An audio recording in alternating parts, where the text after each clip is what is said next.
Welcome to 15K plus random movie reviews, where we take random movies from Metacritic's 15K plus movies to randomly watch whether we like it or not.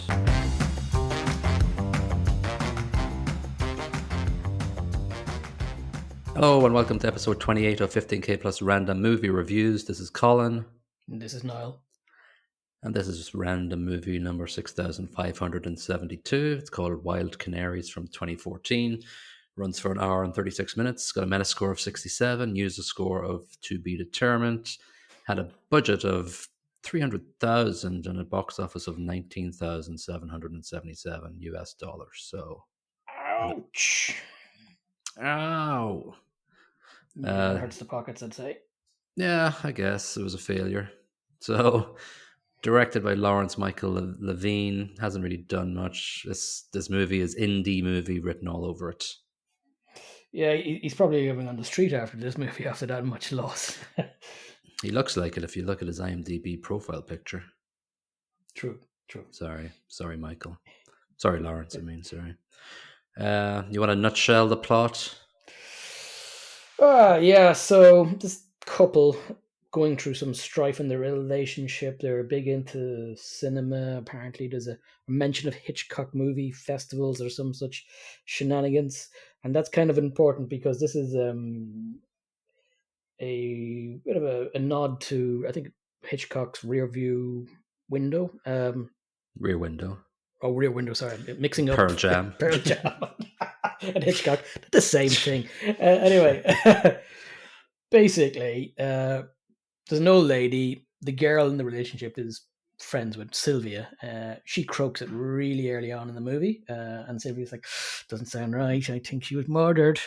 With very little evidence to say that, but she insists. Anyway, through the jigs and the reel of it, it turns out she was kind of murdered, maybe, probably.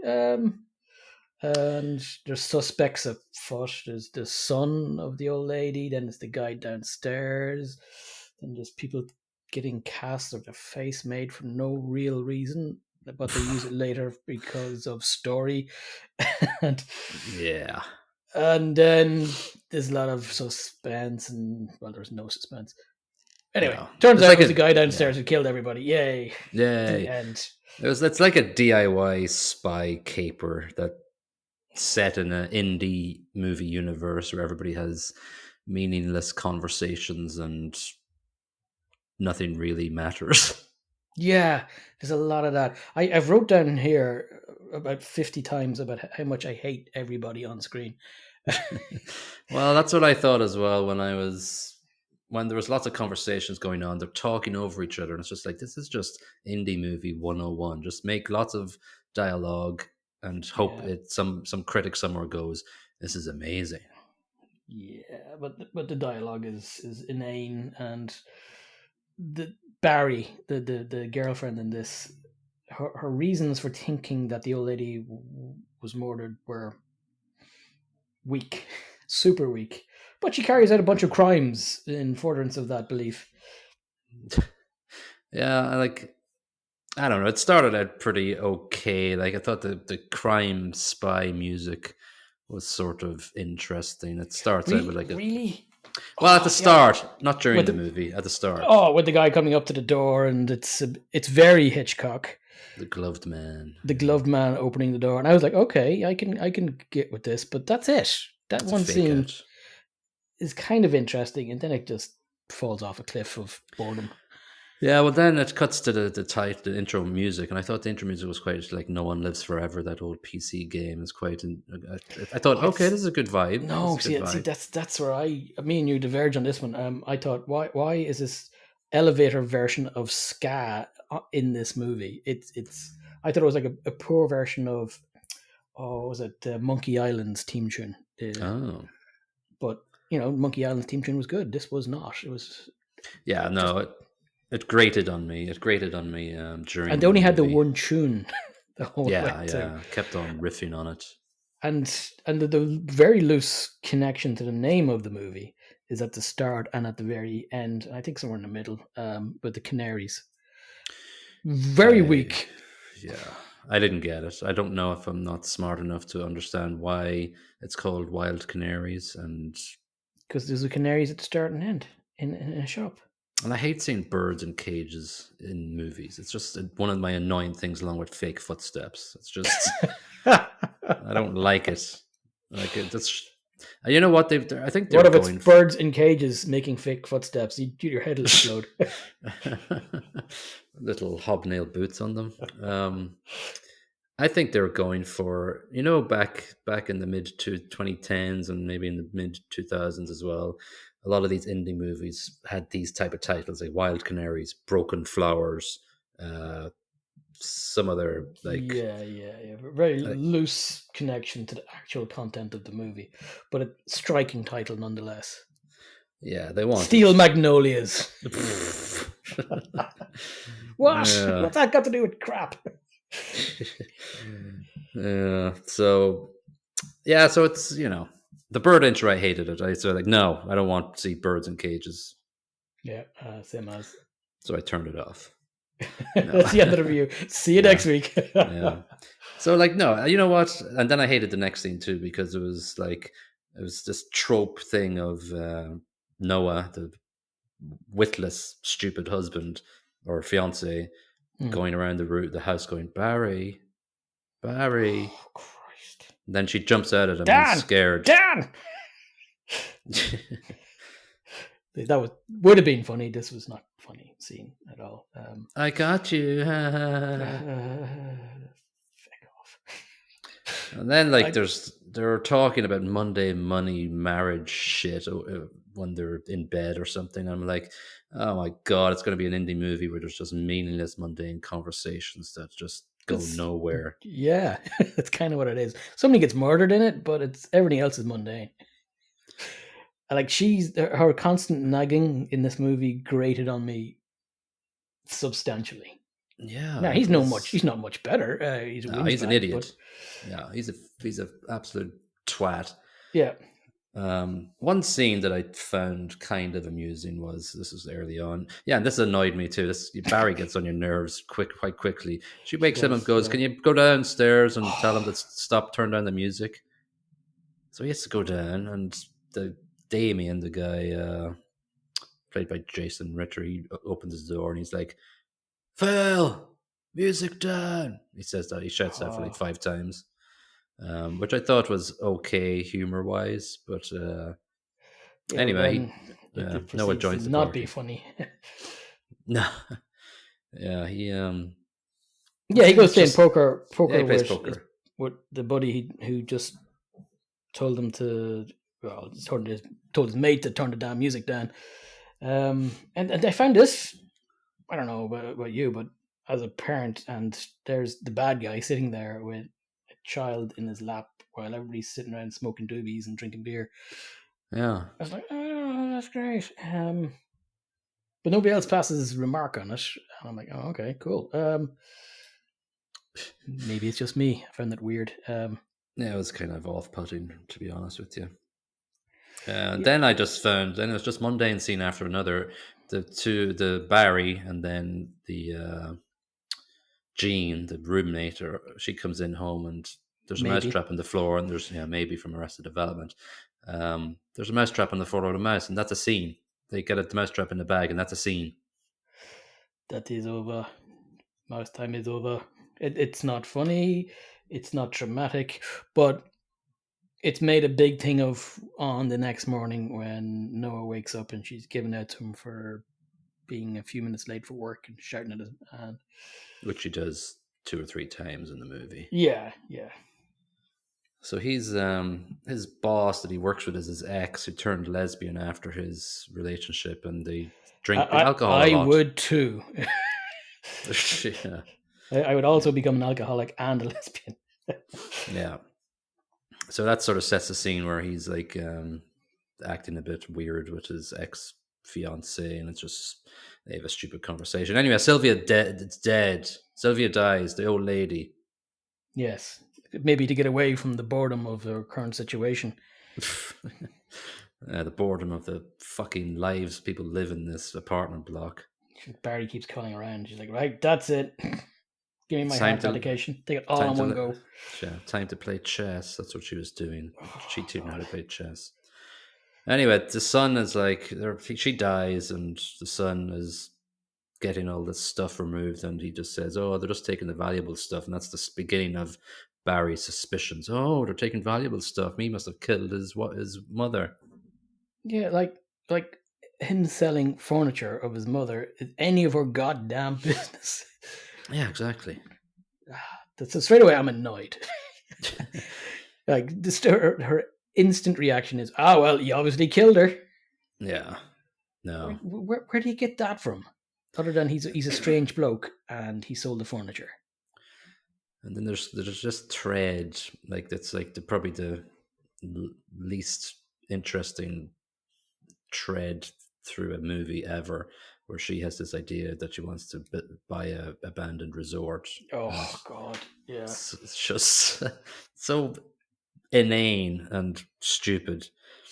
They have dinner with the son, and she finds a 300,000 life assurance in the kitchen, and he's acting. He's a weird son, anyway. He's a weird person, and he's like, "Oh, my mother was just like you, nosy." And then that really just sets her off. Oh, yeah, he definitely killed her. That's it. In fairness, she was poking about in his affairs after Yeah, the dinner was over, so she'd let herself into the dang house. So no, get out. He's right to call her nosy because she was. yeah. But she goes back up then, and the roommate Jean, she's annoying too because she's like encouraging her about the whole murder situation. I actually thought Jean was going to be the murderer at the start, like going, yeah, that would be cool if she's the Yeah, one encouraging her that the especially if son she started is strangling Barry. That would have been great. 20 minutes into the movie. Yeah, kill them all. Kill them. Fame. Anyway, Noah gets his first of several physical injuries when Damien's soon to be ex-wife hits him with a nunchuck because she's attacking Yeah, Damien downstairs for being an again, asshole. what? Nunchucks? Does that make Yeah, sense? and that's And just and the then and then beginning. when you hear the end of what the wife had been planning, the nunchucks make no bloody sense. I don't even want to talk about the ending of this movie, but let's get there quick. Let's get there quick enough. We're like, yeah, Yeah. Um, sorry. yeah, Yes. after the nunchuck attack, then they make out, and she spits directly into his face, and it's ridiculous. Then Noah goes to have a booze party with his ex, and she's got a little black eye. Oh, so Barry goes Yeah. and breaks into the son's apartment and gets caught up on the roof, and has to call Noah. Or she called Jean's first, but Jean got cut off. So Noah takes offense. Oh, you called Jean first? Who gives a shit? Yeah, at this point, both people in that relationship are thinking, well, he's trying to get off with his ex. You're trying to get off with Jean. And this is supposed to be something we care about. Yeah, Frankly, I would be happy if they broke up. That was what I was thinking at this point. Please break up. You're not good together. You're better off with the ex and you're better off with the roommate. Just make it happen. you just wanted the movie to be over. Then the Yeah. rest of the movie just be a blank screen. Just sit back in oblivion and go, that's much better. Just like the cold release of death. So then this sort of section of the movie then is the biggest sort of crime caper type Scooby-Doo bullshit. Sunglasses and hat combo wrecked my head.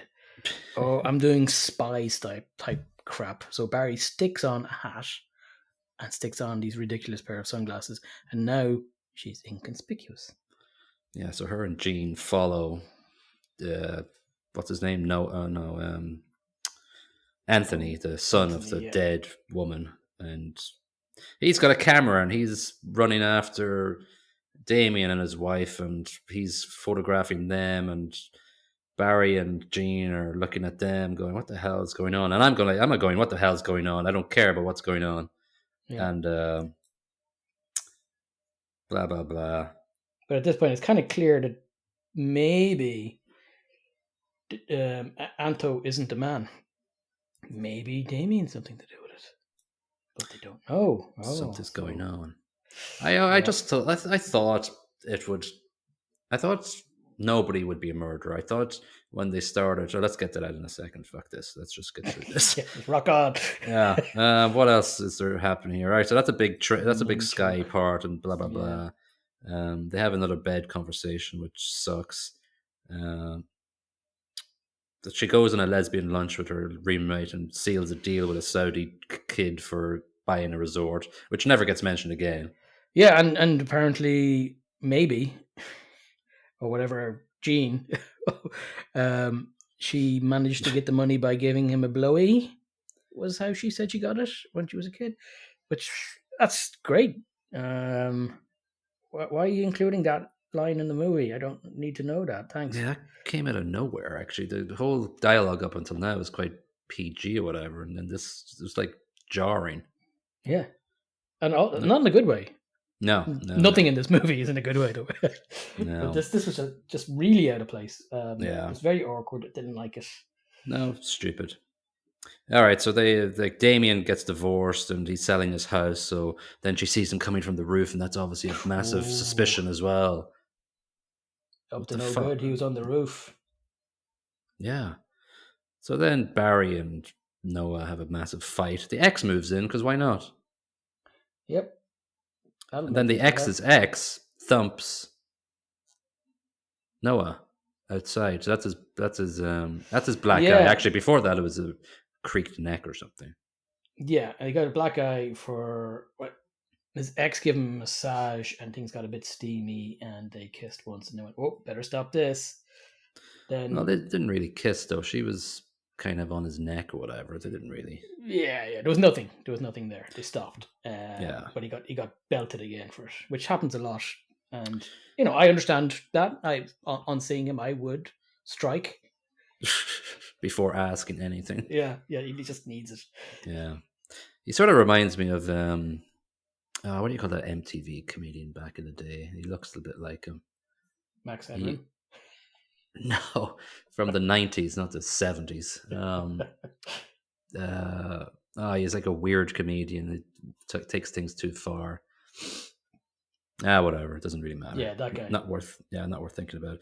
Anyway, he's like going, I should actually spy with her so we can be friendly again. So they break in again and to Damien's place because Damien's the prime suspect now because the son has disappeared and we're not even thinking about him anymore for some reason. Anyway, they find his head in the sink, which makes sense. What I find weird about that is it's pretty clean, the entire house.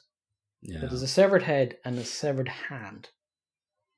Yeah, I don't know. In a clean laundry room in the house where there's no blood, no nothing. Yeah. What? Anyway, there's a scene in the thing that's really not even worth mentioning. Damien puts on him. Yeah, he comes in while they're in there searching. Yeah. Suspense. Give it crap. It's crap. I'm not even going to mention the amount of crap that happens in that scene. Throwing the phone in the washing machine, which doesn't really matter. Sick, yeah. Then they notice there's a couple of masks. A mask of Noah and there's a mask of Damo. No, not Damo. He's Damien. Anthony. Yeah. So Damien puts Anthony's mask on and leaves, and they trail him. And he dumps the head of Anthony. Then he goes to a train station. The train comes along, and he walks out from behind the train with a mask of Noah on then. And then it becomes this super obviously fake masks as well. Yeah, but other than that, it's just a stupid turn of event now. It's like this entire last third of the movie is just confusing, complicated, and stupid. And when you think about it, it doesn't flow. The logic doesn't flow. The masks were created before any of the plans came together. So what? Yeah, so the first of two Scooby-Doo scenarios happen where they sit around a bar table and discuss everything, and they just come up with these wild theories. Oh, Noah's going to jail. Yeah, meandering, no clue. And so they're like going, okay, let's call Damien and let's blackmail him. That'll be a good idea. He's a murderer. This will work. Stupid. And then they go to this building and he runs off, knocks the gun out of her, or takes the gun, and then the kid is up on the fucking roof for some reason as well. Damien's kid. Yeah. He for effect's sake, like. Yeah. Oh, in the meantime, Barry got kidnapped by Damien. I forgot about that. Oh yes, but Yeah. that I was hoping he'd just Kill her. garrote her, like Yeah. somebody from the previous movie, Yeah, from Lady Killers. Lady Killers. Um, yeah, the general. Yeah. Yes. So they, I don't know. He's there, and they're all making up. They're kissing and making up as he is releasing her from the ropes, and he's taking forever to do it. It's so annoying. So Damien comes, chases him, shoots, then he shoots again, but it's not him shooting. It's his Who ex-wife is it? Yeah. that's coming up and shooting him, and then they just run out. They walk away, and now the two lesbians, Jean and Eleanor, it fades to them walking out of a police station. We don't know what's going on there. Were they questioned, or are they just Yeah, but it's coming just out after it's like renewing a their driving minute license? long exposition of how It's they've stupid. put things together. It's Scooby Doo, and it's ridiculous, Yeah. and it doesn't make any sense. And I was like, going, why am I so confused of an indie movie that's an hour and a half? Because I it doesn't couldn't. make sense. No, I couldn't have cared less either, because there wasn't enough character reveal of Damien to really give a shit. Anyway, I don't really care who he. You should have focused on the son, brought him out, and made him this sort of And character. I kind of liked how he was played. Yeah, he was interesting. He was interesting. He was Damien weird. was just Damien was just a Caricature. stereotypical Yeah, caricature of a druggy that was it. artist. Like Noah, dear God, no. Barry needed to be garroted, and Jean and Eleanor, I don't care. Then after the two lesbians wrap up, it does a Looney Tunes outro, and the circle goes into their faces. But hang on, wait a second. No, let's make a new scene where the birds are put back in the cage, and it does another Looney Tunes outro of the circle zooming into them, and everything's black around the circle apart from the two birds, and then it fades to black. Why? Because they hate me and they want to make me feel pain. Yeah, well, It worked. I've had several root canals. This was Much less painful. worse. Well, actually, I'm going to give it credit. It sucked, but we've had worse, you know. Yeah, well, movie 43. Well, even that's that comedy thing as well. That sucked. What's his name? Can't even remember the actor's name. He was that good. Yeah, My Baby's Daddy as well. Oh, Sucked bad. yeah. Me Time with what's his name? Pretty bad. Yeah, Mark terrible. Wahlberg. Yeah, Mark Wahlberg's terrible. All right, that was the end. What did you give the plot? I gave it 0.25 out of 5. Ooh, right in the nose. Nice. Yeah. It didn't deserve. I give it that because you can't give it 0. No. But it was rubbish. Yeah. And what I found, what annoyed the living crap out of me, several times it mentioned Hitchcock and wasn't shy of saying or implying that this movie was kind of based on Hitchcock. But this craps all over his memory. It's just disgustingly not a good representation. He's rolling in his Hollywood grave. He is. Yeah, not good.